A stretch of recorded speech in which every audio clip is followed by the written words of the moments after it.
ಎಲ್ಲರಿಗೂ ನಮಸ್ಕಾರ. ನನ್ನ ಹೆಸರು ಡಾಕ್ಟರ್ ಮಮತಾ ಎನ್. ನಾನು ಸರ್ಕಾರಿ ಪ್ರಥಮ ದರ್ಜೆ ಕಾಲೇಜು ಕುಣಿಗಲ್ನಲ್ಲಿ ಅರ್ಥಶಾಸ್ತ್ರದ ಸಹ ಪ್ರಾಧ್ಯಾಪಕಳಾಗಿ ಕರ್ತವ್ಯವನ್ನು ನಿರ್ವಹಿಸುತ್ತಿದ್ದೇನೆ. ಇಂದಿನ ತರಗತಿಯಲ್ಲಿ ನಾವು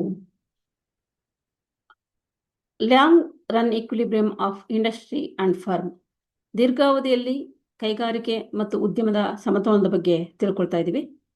ಕಳೆದ ತರಗತಿಯಲ್ಲಿ ನಾವು ಅಲ್ಪಾವಧಿಯಲ್ಲಿ ತಿಳ್ಕೊಂಡ್ವಿ. ಈಗ ದೀರ್ಘಾವಧಿಯಲ್ಲಿ ಉದ್ಯಮ ಮತ್ತು ಕೈಗಾರಿಕೆಯ ಸಮತೋಲನ ಹೇಗಿರುತ್ತೆ ಅನ್ನುವಂಥದ್ದನ್ನು ನೋಡೋಣ. ಉದ್ಯಮ ಮತ್ತು ಕೈಗಾರಿಕೆಯು ದೀರ್ಘಾವಧಿಯ ಸಮತೋಲನ. ದೀರ್ಘಾವಧಿಯಲ್ಲಿ ಉತ್ಪಾದನಾ ಪ್ರಮಾಣವನ್ನು ಹೆಚ್ಚಿಸುವುದಕ್ಕೆ ಸಾಕಷ್ಟು ಕಾಲಾವಕಾಶ ಇರುತ್ತೆ. ನಾನು ಈಗಾಗಲೇ ಹೇಳಿದ್ದೀನಿ ನಿಮಗೆ, ಪರಿಪೂರ್ಣ ಪೈಪೋಟಿ ಮಾರುಕಟ್ಟೆ ಅಥವಾ ಮಾರುಕಟ್ಟೆ ಅನ್ನುವಂಥದ್ದನ್ನು ನಾವು ನಿರ್ಧಾರ ಮಾಡಬೇಕಾದ್ರೆ ಇಲ್ಲಿ ಅಲ್ಪಾವಧಿ, ದೀರ್ಘಾವಧಿ ಎರಡೂ ಮತ್ತು ಅತಿ ದೀರ್ಘಾವಧಿ, ಮಾರುಕಟ್ಟೆ ಅವಧಿ ಅಥವಾ ಅತ್ಯಲ್ಪ ಅವಧಿ ಎನ್ನುವಂಥದ್ದು ಇರುತ್ತೆ. ಅಂದರೆ ಈ ಒಂದು ಅಲ್ಪಾವಧಿ ಅಥವಾ ಮಾರುಕಟ್ಟೆ ಅವಧಿಯಲ್ಲಿ ನಾವು ಏನನ್ನೂ ಸಹ ಬದಲಾವಣೆಯನ್ನು ಮಾಡಲಿಕ್ಕೆ ಅಷ್ಟೊಂದು ಸಾಧ್ಯತೆ ಇಲ್ಲ. ಆದರೆ ದೀರ್ಘಾವಧಿಯಲ್ಲಿ ನಾವು ಬದಲಾವಣೆಗಳನ್ನು ಮಾಡಲಿಕ್ಕೆ ಸಾಧ್ಯತೆಗಳಿದೆ. ಯಾಕೆಂದರೆ ಇಲ್ಲಿ ಎಲ್ಲವೂ ಸಹ ಅಂದರೆ ಬದಲಾಗುವ ಉತ್ಪಾದನೆಗಳು ಮತ್ತು ಸ್ಥಿರ ಉತ್ಪಾದನೆಗಳು ಎಲ್ಲವನ್ನ ಸಹ ನಾವು ಬದಲಾಯಿಸಲಿಕ್ಕೆ ಸಾಕಷ್ಟು ಸಮಯಾವಕಾಶ ನಮಗೆ ಇರುತ್ತೆ. ಹಾಗಾಗಿ ಈ ದೀರ್ಘಾವಧಿಯಲ್ಲಿ ಉತ್ಪಾದನಾ ಪ್ರಮಾಣವನ್ನು ಹೆಚ್ಚಿಸುವುದಕ್ಕೆ ಸಾಕಷ್ಟು ಕಾಲಾವಕಾಶ ಇರುತ್ತೆ. ಈ ಅವಧಿಯಲ್ಲಿ ಎಲ್ಲ ಉತ್ಪಾದನೆಗಳು ಬದಲಾಗುವ ಉತ್ಪಾದನೆಗಳಾಗಿರ್ತವೆ. ಅಂದರೆ ಹೊಸ ಸ್ಥಾವರದ ಸ್ಥಾಪನೆಗೆ, ಹೊಸ ತಂತ್ರಜ್ಞಾನದ ಪ್ರಯೋಗಕ್ಕೆ ಮತ್ತು ಹೊಸ ಯಂತ್ರೋಪಕರಣಗಳ ಬಳಕೆಗೆ ಸಾಕಷ್ಟು ಸಮಯಾವಕಾಶ ಇರುತ್ತೆ.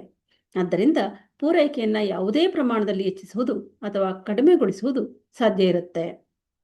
ಮಕ್ಕಳೇ, ಇಲ್ಲಿ ನಾವು ದೀರ್ಘಾವಧಿಯಲ್ಲಿರೋದ್ರಿಂದಾಗಿ ನಮಗೆ ಪ್ರತಿಯೊಂದನ್ನೂ ಸಹ ಅಂದರೆ ಹೊಸ ಕಟ್ಟಡವನ್ನು ಬೇಕಾದರೂ ನಿರ್ಮಾಣವನ್ನು ಮಾಡ್ಕೊಳ್ಳುವಂಥದ್ದು ಅಥವಾ ಹೊಸ ಸ್ಥಾವರಗಳನ್ನು ಅಂದರೆ ಯಂತ್ರೋಪಕರಣಗಳನ್ನು ಸ್ಥಾಪನೆ ಮಾಡ್ಕೊಳ್ಳುವಂಥದ್ದು ಅಥವಾ ಕೊಂಡುಕೊಂಡು ಅದನ್ನು ಬಳಸ್ಕೊಳ್ಳುವಂಥದ್ದು, ಹೊಸ ತಂತ್ರಜ್ಞಾನವನ್ನು ನಾವು ಅಳವಡಿಸ್ಕೊಳ್ಳುವಂಥದ್ದು. ಅಂದರೆ ಇನ್ನೂ ಉತ್ತಮವಾದಂತಹ ತಂತ್ರಜ್ಞಾನ ಇದ್ದಾಗ ನಾವು ಅದನ್ನು ಖರೀದಿಸಿ ಅದನ್ನು ಅಳವಡಿಸಿಕೊಂಡು ನಾವು ಉತ್ಪಾದನೆಯನ್ನು ಹೆಚ್ಚಿಸಿಕೊಳ್ಳಲಿಕ್ಕೆ ಸಾಕಷ್ಟು ಅವಕಾಶಗಳಿರುತ್ತೆ. ಆದ್ದರಿಂದ ಪೂರೈಕೆಯನ್ನು ಯಾವುದೇ ಪ್ರಮಾಣದಲ್ಲಿ ಹೆಚ್ಚಿಸುವುದು ಅಥವಾ ಕಡಿಮೆಗೊಳಿಸುವುದನ್ನು ನಾವು ಮಾಡಲಿಕ್ಕೆ ಇಲ್ಲಿ ಸಾಧ್ಯತೆ ಇರುತ್ತೆ. ಅಂದರೆ ಬೇಡಿಕೆಗೆ ಅನುಗುಣವಾಗಿ ಪೂರೈಕೆಯನ್ನು ಹೆಚ್ಚಿಸಲಿಕ್ಕೆ ಇದು ಅಥವಾ ಕಡಿಮೆ ಮಾಡಲಿಕ್ಕೆ ಅವಕಾಶಗಳು ಸಾಕಷ್ಟು ನಮಗೆ ಸಿಗುತ್ತೆ.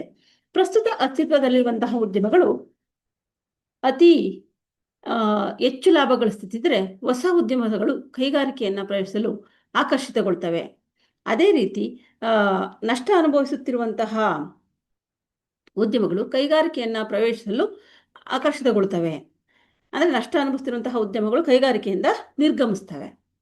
ದೀರ್ಘಾವಧಿಯಲ್ಲಿ ಇಲ್ಲಿ ಸಾಕಷ್ಟು ಸಮಯಾವಕಾಶ ಇರೋದ್ರಿಂದಾಗಿ ಈಗ ಆಲ್ರೆಡಿ ಇರುವಂತಹ ಉದ್ಯಮಗಳಿಗೆ ಹೆಚ್ಚು ಲಾಭ ಬರ್ತಾ ಇದೆ ಅನ್ನುವಂತಹದ್ದು ಕಂಡು ಬಂದರೆ ಹೊಸ ಉದ್ಯಮಗಳು ಅದರಿಂದ ಆಕರ್ಷಿತವಾಗಿ ತಾವೂ ಸಹ ಉದ್ಯಮವನ್ನು ಮುನ್ನಡೆಸಲಿಕ್ಕೆ ಮುಂದೆ ಬರ್ತಾರೆ.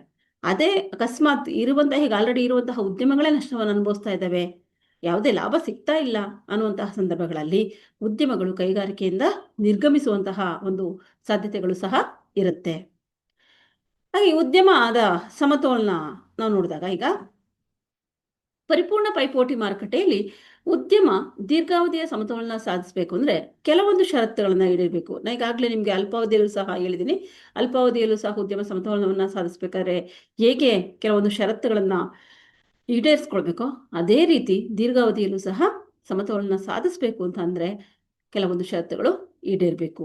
ದೀರ್ಘಾವಧಿಯ ಸೀಮಾಂತ ವೆಚ್ಚ ದೀರ್ಘಾವಧಿ ಸೀಮಾಂತ ಆದಾಯಕ್ಕೆ ಸಮನಾಗಿರಬೇಕು. ಅಲ್ಲಿ ಹೇಗೆ ಸೀಮಾಂತ ವೆಚ್ಚ ಸೀಮಾಂತಕ್ಕೆ ಆದಾಯಕ್ಕೆ ಸಮನಾಗಿರುತ್ತೋ ಹಾಗೆ ದೀರ್ಘಾವಧಿಯಲ್ಲೂ ಸಹ ದೀರ್ಘಾವಧಿ ಸೀಮಾಂತ ವೆಚ್ಚ ದೀರ್ಘಾವಧಿ ಸೀಮಾಂತ ಆದಾಯಕ್ಕೆ ಸಮ ಆಗಿರಬೇಕು. ಮತ್ತು ಎರಡನೇದು ಬೆಲೆಯು ದೀರ್ಘಾವಧಿ ಸರಾಸರಿ ವೆಚ್ಚಕ್ಕೆ ಸಮನಾಗಿರುತ್ತೆ. ಉದ್ಯಮಗಳು ಸಾಮಾನ್ಯ ಲಾಭವನ್ನು ಗಳಿಸ್ತಿರ್ಬೇಕು. ಅಂದರೆ ಬೆಲೆ ಅನ್ನುವಂಥದ್ದು ಸರಾಸರಿ ವೆಚ್ಚ ಏನಿರುತ್ತೋ ಅಂದರೆ ವಸ್ತುವಿನ ಪ್ರತಿ ಘಟಕದ ವೆಚ್ಚ ಸರಾಸರಿ ವೆಚ್ಚ ಅಂದರೆ ಈ ಸರಾಸರಿ ವೆಚ್ಚಕ್ಕೆ ಸಮನಾಗಿರಬೇಕು. ಸಾಮಾನ್ಯ ಲಾಭವನ್ನು ಉದ್ಯಮ ಗಳಿಸ್ತಿರ್ಬೇಕು. ಯಾಕೆಂದರೆ ಅಲ್ಪಾವಧಿಯಲ್ಲಿ ಮಾತ್ರ ನಾವು ಅತಿ ಹೆಚ್ಚು ಲಾಭವನ್ನು ಗಳಿಸ್ಕೊಳ್ಳಿಕ್ಕೆ ಸಾಧ್ಯ.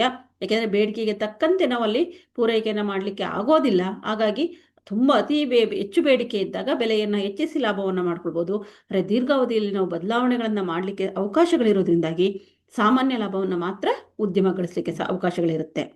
ಇನ್ನು ಉದ್ಯಮ ಬೆಲೆ ಪಡೆಯುವನಾಗಿರೋದ್ರಿಂದಾಗಿ ದೀರ್ಘಾವಧಿ ಸೀಮಾಂತ ಆದಾಯ ದೀರ್ಘಾವಧಿ ಸರಾಸರಿ ಆದಾಯಕ್ಕೆ ಸಮನಾಗಿರಬೇಕು.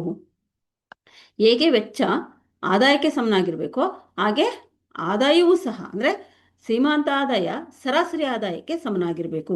ಸೀಮಾಂತ ಆದಾಯ ಅಂದರೆ ಒಂದು ವಸ್ತುವಿನ ಹೆಚ್ಚುವರಿ ಘಟಕದ ಉತ್ಪಾದನಾ ಆದಾಯ. ಅಥವಾ ಉತ್ಪಾದನಾ ವೆಚ್ಚ ಅಂತ ನಾವು LMC ಅಂತ ಅಂದರೆ, LMR ಅಂತಂದರೆ ಆ ದೀರ್ಘಾವಧಿ ಏನು ಒಂದು ಹೆಚ್ಚುವರಿ ಉತ್ಪಾದನೆಯನ್ನು ಮಾಡ್ತೀವೋ ಆ ಹೆಚ್ಚುವರಿ ಉತ್ಪಾದನಾ ಘಟಕದ ಆದಾಯ.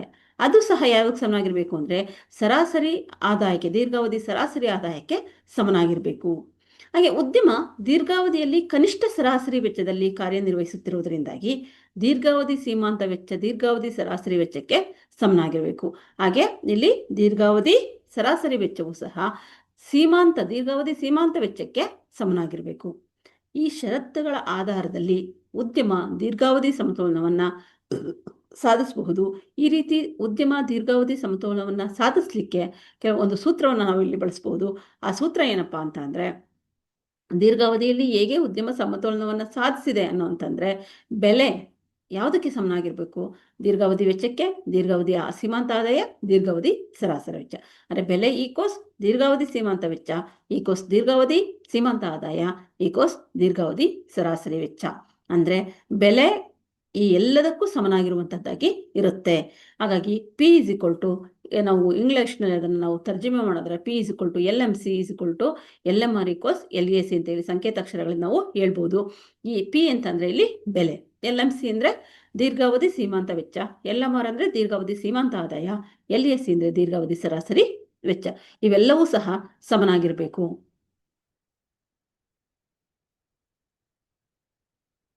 ಮುಂದುವರೆದು ಕೈಗಾರಿಕೆಯ ಸಮತೋಲನ, ಉದ್ಯಮದ ಸಮತೋಲನ ನೋಡಿದ್ವಿ. ಹಾಗೆ ಕೈಗಾರಿಕೆ ಅನ್ನುವಂಥದ್ದು 4 ಉದ್ಯಮಗಳ ಸಮೂಹ. ಹಾಗಾಗಿ ಈ ಕೈಗಾರಿಕೆಯಲ್ಲಿ ಯಾವ ರೀತಿ ಸಮತೋಲನವನ್ನು ಪರಿಪೂರ್ಣ ಪೈಪೋಟಿ ಮಾರುಕಟ್ಟೆಯಲ್ಲಿ ದೀರ್ಘಾವಧಿಯಲ್ಲಿ ತರಲಿಕ್ಕೆ ಸಾಧ್ಯತೆ ಇದೆ ಅಂತಂದರೆ, ಒಂದು ನಿರ್ದಿಷ್ಟ ಬೇಡಿಕೆ ಮತ್ತು ಪೂರೈಕೆ ಸ್ಥಿತಿಯಲ್ಲಿ ಕೈಗಾರಿಕೆ ಉತ್ಪಾದನೆಯಲ್ಲಿ ಸ್ಥಿರತೆ ಸಾಧಿಸಿದಾಗ ಅದು ದೀರ್ಘಾವಧಿ ಸಮತೋಲನದಲ್ಲಿ ಇರುತ್ತೆ. ಅಂದರೆ ಬೇಡಿಕೆ ಮತ್ತು ಪೂರೈಕೆ ಸ್ಥಿತಿಯಲ್ಲಿ ಕೈಗಾರಿಕೆ ಅನ್ನುವಂಥದ್ದು ಉತ್ಪಾದನೆಯಲ್ಲಿ ಸ್ಥಿರತೆಯನ್ನು ತರಬೇಕು. ಅಂದರೆ ಯಾವುದೇ ಒಂದು ಉದ್ಯಮ ಅಥವಾ ಯಾವುದೇ ಒಂದು ಕೈಗಾರಿಕೆ ಬೇಡಿಕೆಗೆ ಅನುಗುಣವಾಗಿ ಪೂರೈಕೆಯಲ್ಲಿ ಸ್ಥಿರತೆಯನ್ನು ತಂದಾಗ ಇದು ಸಮತೋಲನವನ್ನು ತರಲಿಕ್ಕೆ ಸಾಧ್ಯ ಆಗುತ್ತೆ.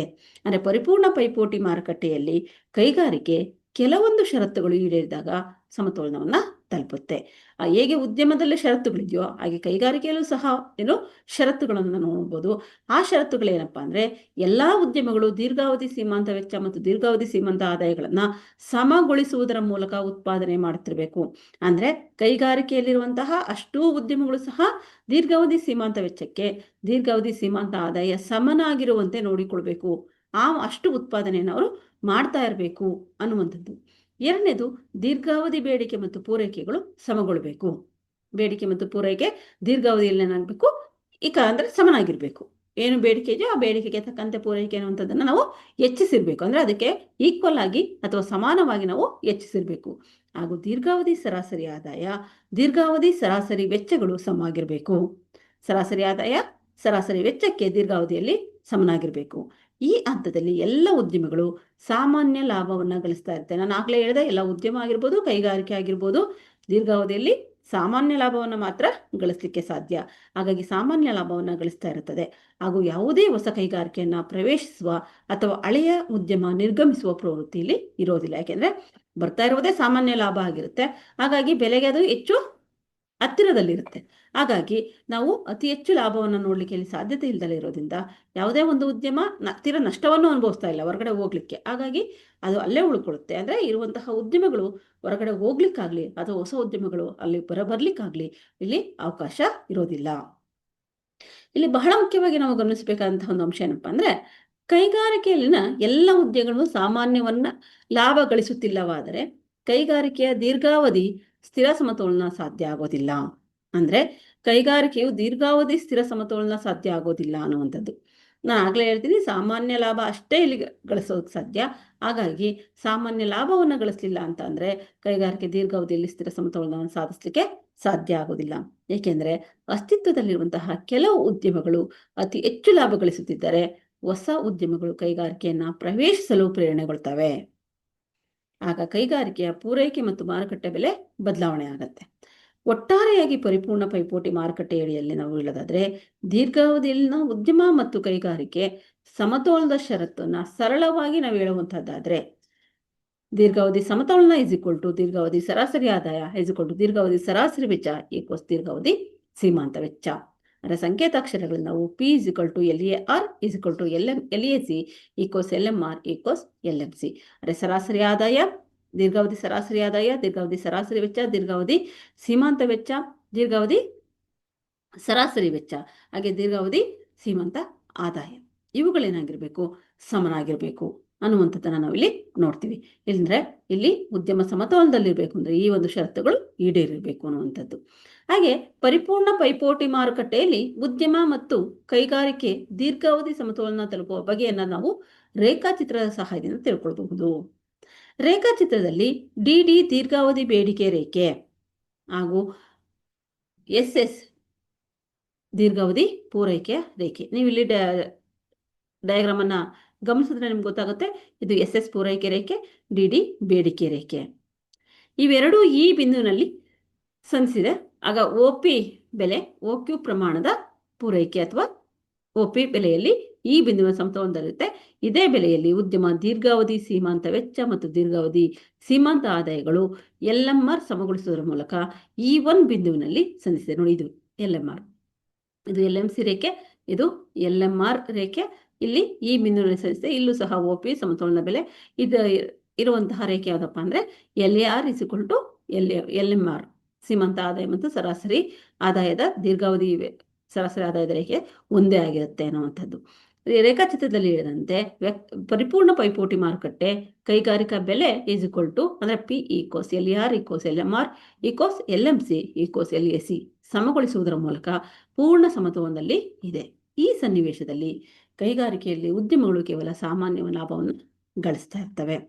ಇದಿಷ್ಟು ದೀರ್ಘಾವಧಿಯಲ್ಲಿ ಉದ್ಯಮ ಮತ್ತು ಕೈಗಾರಿಕೆ ಹೇಗೆ ಸಮತೋಲನವನ್ನು ತಲುಪುತ್ತೆ ಅನ್ನುವಂಥದ್ದರ ಬಗ್ಗೆ ಮಾಹಿತಿ. ಇಲ್ಲಿಗೆ ಈ ಒಂದು ಅಧ್ಯಾಯ ಅಥವಾ ಈ ಒಂದು ಕೈಗಾರಿಕೆ ಮತ್ತು ಸಮತೋಲನದ ಬಗ್ಗೆ ಮಾಹಿತಿ ಸಹ ಕಂಪ್ಲೀಟ್ ಆಗುತ್ತೆ. ಎಲ್ಲರಿಗೂ ಧನ್ಯವಾದಗಳು. Thank you one and all.